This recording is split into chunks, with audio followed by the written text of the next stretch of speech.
Shooting रे कमाल करिबे राज्यर पारा शूटर। महाराष्ट्र पुणे रे देखाइबे दम। शूटर को ठारू श्रेष्ठ प्रदर्शन आशा रखिछि एसोसिएशन। देश में धीरे धीरे प्रसिद्ध लाभ करने लगी शूटिंग गेम।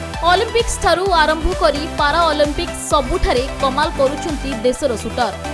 एही परिप्रेक्षी रे पुणे रे अनुष्ठित हेबाकु थिबा पंचम जोनाल एवं नेशनल पारा शूटिंग चैंपियनशिप रे श्रेष्ठ प्रदर्शन देबा पई प्रस्तुत हेउछंती ओडिया पारा शूटर। एथिरे ओडिशार दुई शूटर वीरेंद्र बलिया सिंह एवं प्रभाकर बेहेरा अंशग्रहण करबाकु थिबा बेले टूर्नामेंट नवेम्बर 8 रु 14 तारिख पर्यंत चलिबो।